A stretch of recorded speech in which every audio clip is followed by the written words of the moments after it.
Troisième édition du sommet pour le bien social. Au menu, le rôle des technologies de l'information et de la communication dans le développement et la réduction de la pauvreté. Une cantine toute neuve et équipée pour l'école primaire publique Ebimpé dans la sous-préfecture d'Anyamar. L'inauguration s'est déroulée hier. Enfin, les pharmaciens de Côte d'Ivoire affichent leur engagement auprès de l'État dans la lutte contre les médicaments de la rue. Merci de suivre RTI2. Madame, Monsieur, bonsoir.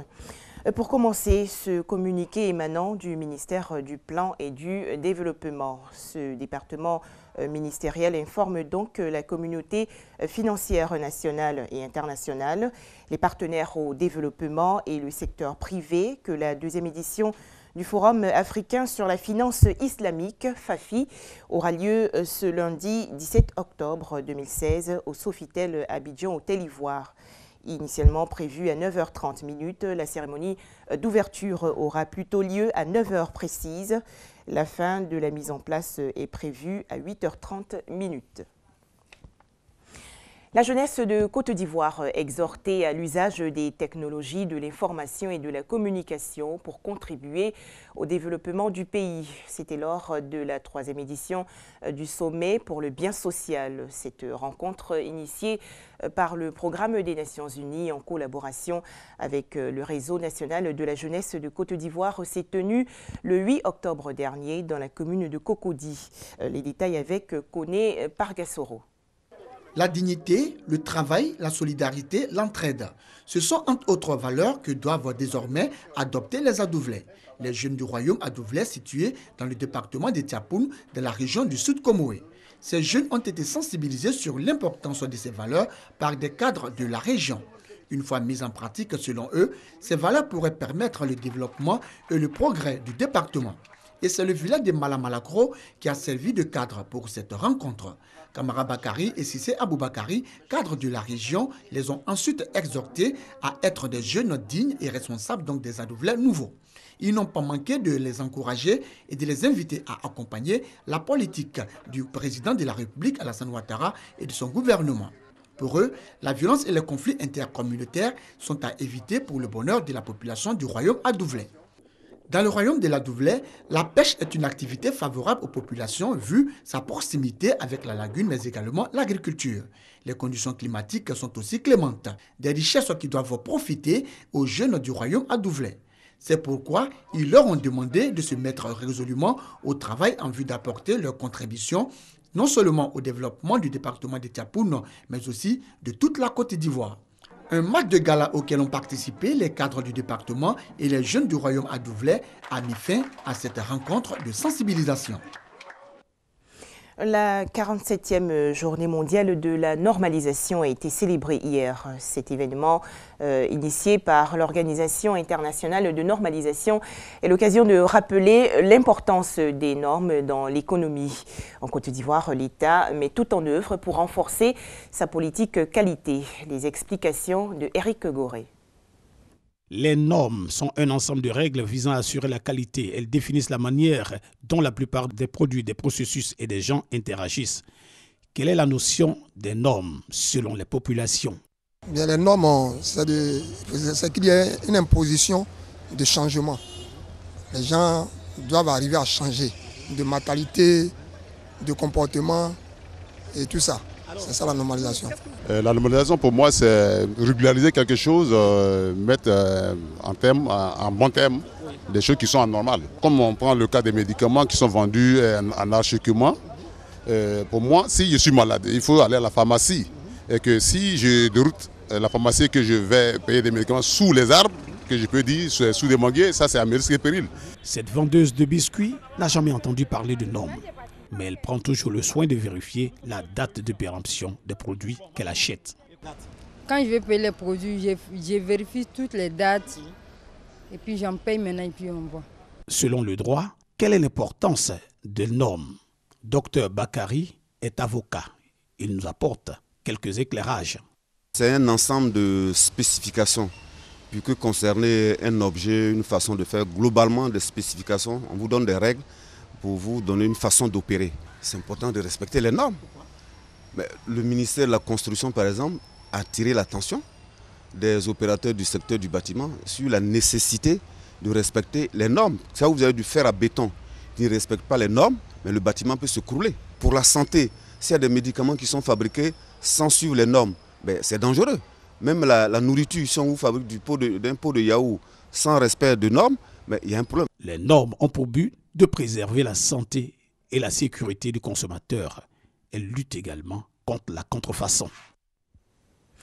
Un petit tour à présent à l'intérieur du pays, plus précisément dans la région centre, pour découvrir Boniankro, village de la sous-préfecture de Yakbabo, Sakassou.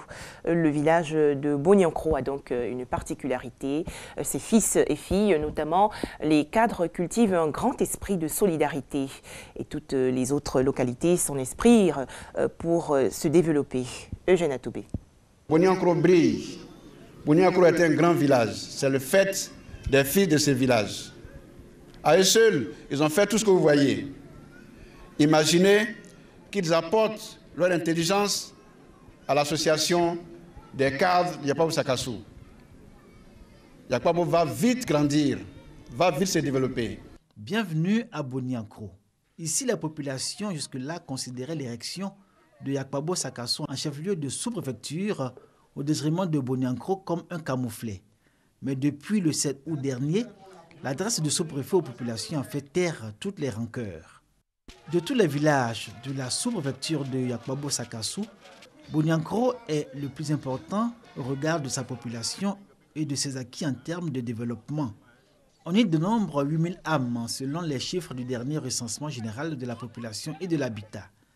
Les cadres, à travers la mutuelle de développement du village et aidés par les populations, œuvrent dans un cadre de solidarité et d'union pour l'essor de Boniankro et son progrès. Dans cet élan, de nombreuses activités ont été menées et des projets exécutés sur financement de la mutuelle. On peut compter l'école primaire qui a été bâtie depuis 1985, la maternité, le dispensaire, les logements des maîtres et des infirmiers et sages-femmes. Boniankro a l'ambition de devenir une ville. Nous travaillons dans ce sens. Des acquis qui ne doivent pas cacher l'énormité des besoins de Boniankro. Dans le village, le seul forage construit en 2009 ne peut combler les besoins en eau potable des populations. Celles-ci appellent de tous leurs vœux la dotation du dispensaire et de la maternité du village en ambulance pour faciliter l'évacuation des malades vers les localités de Didievi, Tibissou ou Yamoussoukro, et puis l'école. Il faut 4 autres classes et autant de logements de maîtres. Ces manques constituent, grosso modo, les attentes des populations pour une amélioration de leur quotidien. Un si beau village, nous n'avons pas de routes. Je souhaiterais que l'État nous aide à avoir des routes, que nos centres de santé soient effectivement remis en état.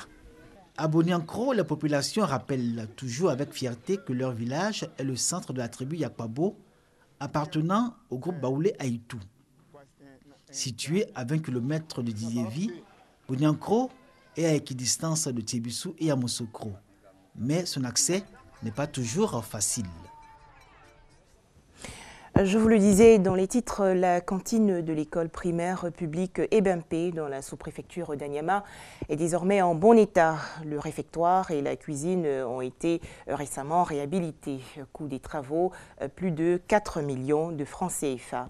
C'est une initiative de l'organisation non gouvernementale Ivoire Développement Durable, accompagnée financièrement par la direction des cantines scolaires et 2 entreprises privées. Le point avec Koné Pargassoro.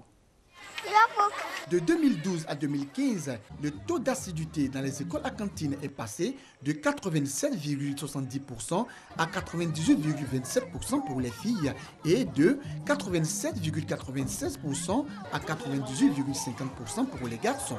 Le taux de rendement scolaire est passé de 62,60% à 73,25% pour les filles et de 65,09% à 74,60% pour les garçons. Des pourcentages donnés par le directeur des cantines scolaires, Koné Karidja Soukoulé. C'était au cours de la cérémonie de remise des clés de la moto-remorque et de la cantine scolaire réhabilitée de l'école primaire publique Mbempe, située dans la sous-préfecture d'Anyama. Les indicateurs éducatif ont nettement progressé. Donc nous mesurons l'impact indéniable des cantines scolaires sur la vie scolaire des enfants. Cantines scolaires entièrement réhabilitées à plus de 4 millions de francs CFA par l'ONG Ivoire Développement Durable avec l'appui financier de 2 sociétés privées de la place. Vous devez maintenant assumer totalement le fonctionnement de votre association et apporter votre contribution à la cantine de votre village. Il vous faudra certainement surmonter bien des difficultés. Seule l'union et le travail collectif vous permettront d'atteindre vos objectifs. La cantine réhabilitée est équipée de batteries de cuisine, d'un foyer amélioré et en table-banc. La cérémonie de remise des clés de la moto-remorque et de la cantine a vu la participation des autorités administratives et coutumières de Mbempe. Au chapitre santé, la lutte contre les médicaments de la rue. Et pour plus d'efficacité dans ce combat contre ce commerce illicite, les pharmaciens de Côte d'Ivoire s'engagent auprès de l'État ivoirien. Ces professionnels de la santé ont désormais un siège où ils pourront se réunir pour mener des réflexions et proposer des stratégies de lutte. Herman Niamien. Principe actif non maîtrisé, prescription sans avis médical, les médicaments de la rue tuent. L'OMS en dénombre 200 000 tous les ans pour les seuls antipaludiques non conformes consommés. Ici en Côte d'Ivoire, le gouvernement, via le ministère de la Santé et de l'Hygiène publique, mène une campagne de sensibilisation pour freiner le mal. Indexés comme présentant des médicaments trop coûteux, les pharmaciens du pays s'associent au combat. Selon eux, il y a plus d'assurance à aller vers les officines officielles. Avec la politique de substitution, lorsque vous arrivez avec une ordonnance qui dépasse, je dirais, vos possibilités financières, le pharmacien a toute la latitude de pouvoir vous proposer un traitement que vous pourrez payer. Et c'est ensemble avec le Conseil national de l'ordre, avec le ministre de la Santé, qu'on veut pouvoir enrayer ce phénomène. Afin de leur permettre de mieux peaufiner leur stratégie de lutte contre les fléaux qui touchent le bien-être des populations, les pharmaciens ont désormais un siège. Les assistants ont, au cours d'un dîner, levé un fonds pour accélérer son équipement. En ce lieu, on pourra former tous les pharmaciens afin de pouvoir leur donner les armes nécessaires pour être utiles à notre population. Bientôt, une étude commandée par l'Ordre des pharmaciens sur le taux de prévalence de la consommation des médicaments de la rue verra le jour. Les pharmaciens veulent s'en servir pour mieux orienter et cibler leur combat. Aider ainsi l'État dans sa mission de préserver la santé des populations. Dernière actualité nationale, les femmes de l'Église baptiste évangélique de Côte d'Ivoire ont participé récemment à la 3e édition de leur camp de prière. Elles ont reçu des enseignements bibliques. Éric Goré. Plus de 1000 femmes à cette 3e édition du camp national de prière de l'Association des femmes des églises baptistes évangéliques de Côte d'Ivoire, la FEB.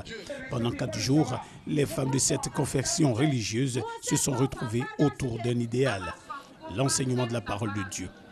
Le pasteur Yeo Josué a enseigné les participantes en s'appuyant sur le livre de Colossiens. Dans le chapitre 3, verset 23, il est écrit « Tout ce que vous faites, faites-le de bon cœur pour le Seigneur ». Une sortie de tente à Grand Bassam et un défilé dans les rues d'Abidjan ont meublé ce camp de prière. La 3e édition du camp de prière de la FEB a réuni toutes les femmes chrétiennes et les a édifiées spirituellement. L'Afrique va assurer sa propre sécurité maritime. En effet, plus de 40 pays africains réunis aujourd'hui en sommet à Lomé au Togo et à la demande de l'Union africaine ont adopté une charte contraignante. À noter que l'enjeu est très important pour le continent car au moins 92% des marchandises arrivent par les mers. En France, l'hommage national aujourd'hui aux 86 victimes de l'attentat de Nice. 86 roses blanches ont été déposées en leur mémoire. Une cérémonie en présence du président François Hollande et des membres du gouvernement, personnalités politiques et familles endeuillées. L'État islamique a encore frappé en Irak. Un attentat suicide dans un quartier chiite de Bagdad, la capitale, a fait au moins 41 morts et environ 36 blessés. C'est l'attaque la plus meurtrière dans le pays depuis 3 mois. Et pour terminer, revenons sur cette légère modification dans le programme de la 2e édition du Forum africain sur la finance islamique. Le ministère du Plan et du Développement informe donc la communauté financière nationale et internationale, les partenaires au développement et le secteur privé que cette 2e édition du Forum africain sur la finance islamique, FAFI, aura lieu ce lundi 17 octobre 2016 au Sofitel Abidjan, Hôtel Ivoire. Initialement prévue à 9h30, la cérémonie d'ouverture aura plutôt lieu à 9h précises. À noter que la fin de la mise en place est prévue à 8h30. Excellente fin de semaine à tous sur RTI2.